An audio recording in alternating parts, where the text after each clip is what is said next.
Hey everyone, I hope you've had a good day or are having a good day. So this afternoon I was reminded of something that had helped me many years ago after the death of my husband in 2002. And it would have been his birthday this Saturday coming. And so there were little signs and little reminders about him, and my son's visiting as well, so we were talking about him. And then I was seeing little synchronicities and little reminders just to tell me, it hasn't gone anywhere, still around. And then I started feeling the energy in my heart, and it wasn't uncomfortable, but just a sensation to say that I wasn't alone, there was somebody with me. And then I started hearing his voice and began a conversation with him, as I often do. And it isn't a one-sided conversation. It isn't, a lot of us who intuit things, we'll listen, we'll ask the question, we listen for the reply. So it's talking to an aspect of who he is and was, and that familiarity with him, if that makes sense. So he was reminding me today of something that had helped me many years ago, and I noticed that there seems to be a feeling of grief in the collective energy. And it's not my own grief. I'm not feeling sad. I don't feel, it's been 15 years since he died, so I don't feel that same grief that I did in the early days. So what he wanted me to share with you, which was extremely profound actually, I did a bereavement counselling course 2 years after he'd died with Cruse Bereavement Counselling Care in the UK. And I worked with them as a bereavement counsellor for just over a year. And in that time I was able to learn and to understand a lot more about my own grief and the way my children had they in actually fact were very balanced through it all. They were almost 10 and almost 13 at the time. And then, so of course as a mother, I wanted to make sure I did the right thing by them, and so I had a lot of confirmation of what I had done intuitively during the course, and afterwards I was able to share so much with people during the counselling. So one of the things that was the most profound thing for me on the course was just a very, very simple diagram, extremely simple diagram, because my husband had been my friend and my partner for over 20 years. So when he died, an aspect of me died too. And then I was left not knowing who I was anymore. So the grief that I was experiencing at his loss was also a grief and the loss of myself, who I thought I was at that time.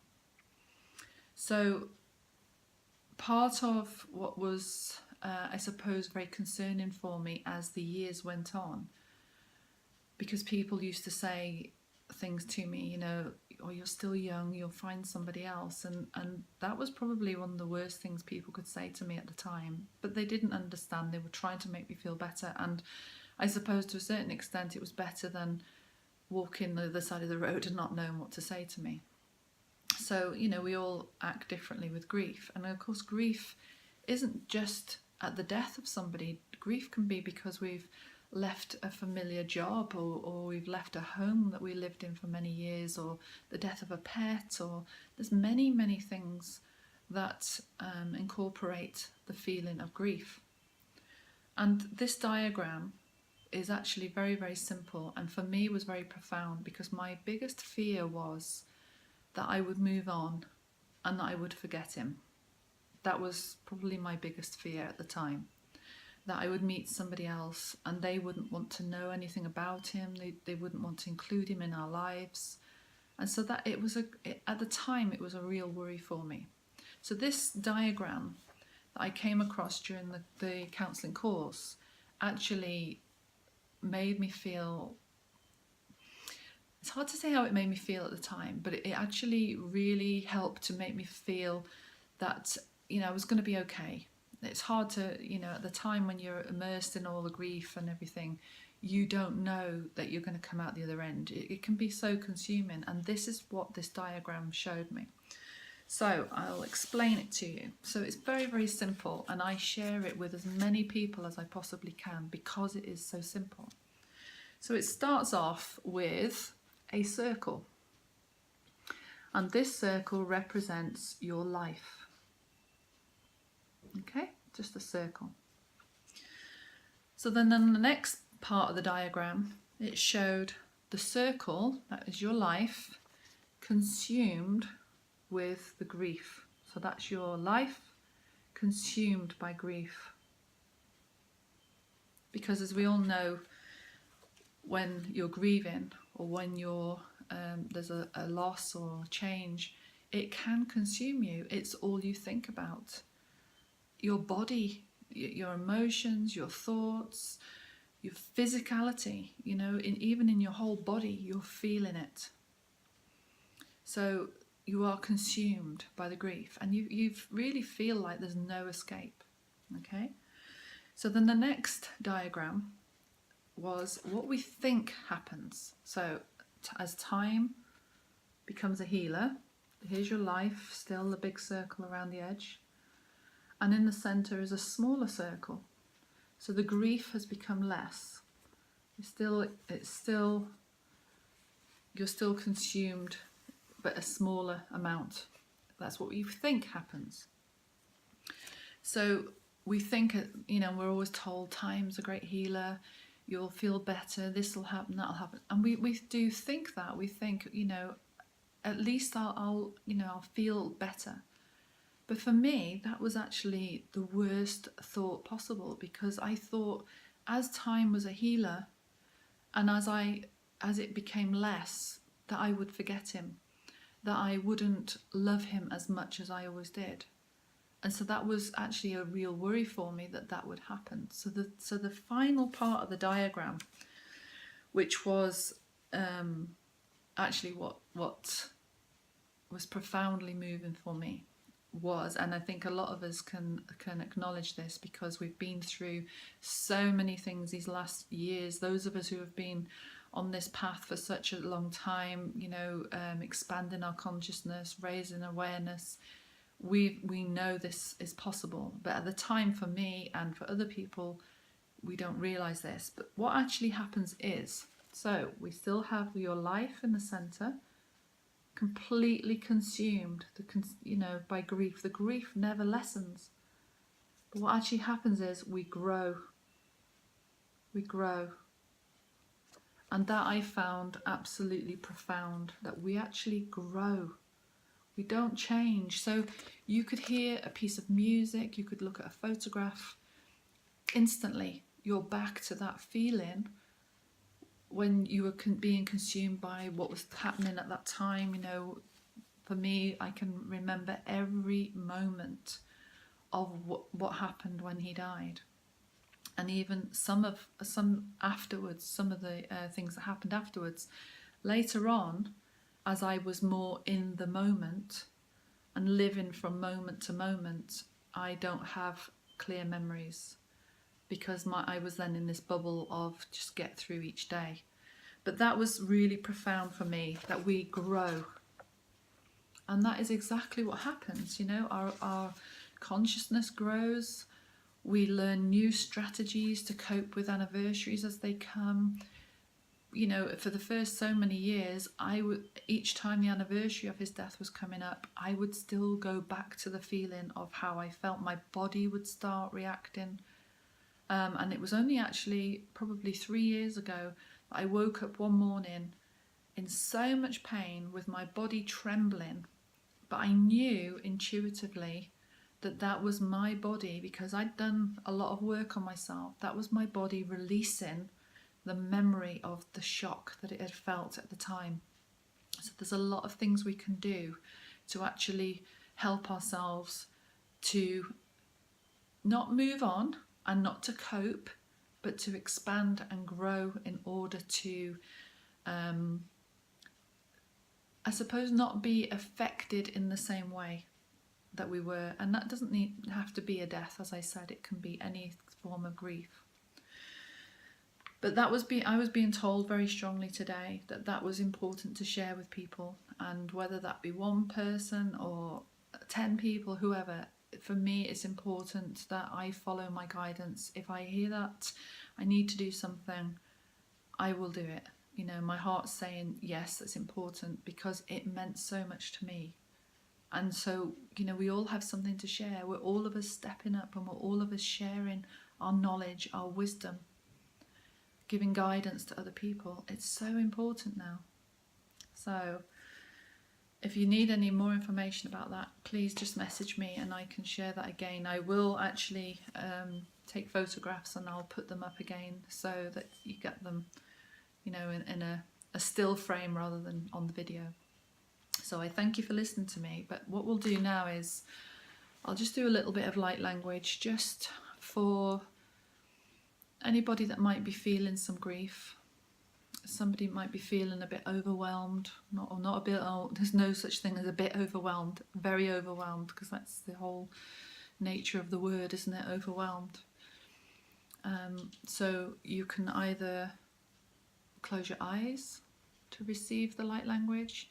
You can just sit with your hands palm up to receive. Again, it's the frequencies. It doesn't matter too much. You will receive what you need to receive, and you know, you can listen again if you need to.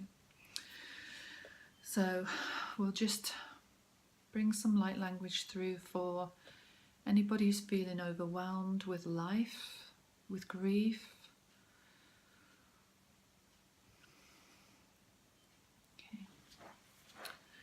Mahe ne a koe an taia ne he te awi he ne ma ia he wi anahi. Mahe a tia kia ne he tue e lea na e ka mai ana a. Shui ne he ana te a lea ka ia ma ne he tue a. Mahe a tue a ka hia ye wi e mai a ne he te ana. Shui ne he ma ke a taia lue ana ne he ke e la ana a. Sia a koe a mate a lea ta e ne he ta. Sho maia nea te wea ki e nea wea te ama. Sho yo no mo he te hia nea te a. Ki ana na hia ana hi lo yo no ma ia te e lewa ka a. Sho ani hia ka wea ta mai na ia lea te e ana a kwa a. Sho ma te a lea te ana na hia kwa e ma wi. Sho wea na ni e te ana ha. Ke ia ne he ala iti ne he we e mahe te e anana ne wea ka mai ana a. Si hawi ana hi. Ma he te ana na ia kotlo ia nei a mai ne a. Si ane he a koe ana mai a ne e te ana a we ana a. Ki ana i ana ha. Me he te hawi a ka nana hi a we a ka maana i a le la wana a. Si awi a mai a. Me heo tio ko yo noia te e ana mai ana ia te ana. Ki a kanaya hi awi a mai te a e le ana a. Si a mahi ka aishawa ne e te ana hala a mai ki ana a. Ne a we a ka ha mai. Si a manahi. Si shoia te e ka haya ti a shoia mai ana hi te ana hi a lawa ana a ka maa. Ke nea o leo e ti ana ana e ke ama e ti ana a. Kuna e wea ma e ti a o e ana e. So just take a nice deep breath. Maybe place your hands on your heart. Just set the intention to receive those frequencies, that beautiful light language, in whichever way is best for you. And just breathe into that energy. Shishia nea kwea mahia naitia hiawiana naete. Hia wea mahia e awisha naika ama e le atiana. Shoea mahina etia kia te le to e kama naetiana. Shoea nehetia kea na hiawea nama. Ya mahia nahi ananoya nahana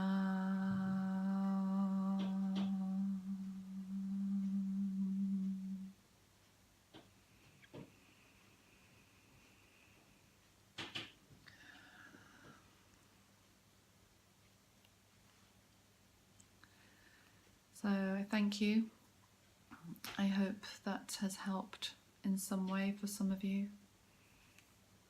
And you know, we're all in this together, we're all working together, we're all supporting one another. And if you need to find, or you need some help with anything, there are people there. You just need to set the intention for the right person that will come in to support you on the next step of your journey. We don't need to do this alone. I was surprised how many people came into my life that I didn't know and helped me to move forward and keep me focused on the importance of my own life. And the funny thing is actually that after my husband died, I could hear him say to me, I've got you this far, now the rest is up to you. So I've always said to people that his leaving was his gift to me, to put me on my path, to remind me who I am and who I came here to be. So as hard as it's been, and as hard as it was, and as hard as it has been over the years, my life ended and began again. So I thank you for listening to me, and I hope to share again with you soon. Namaste. Thank you.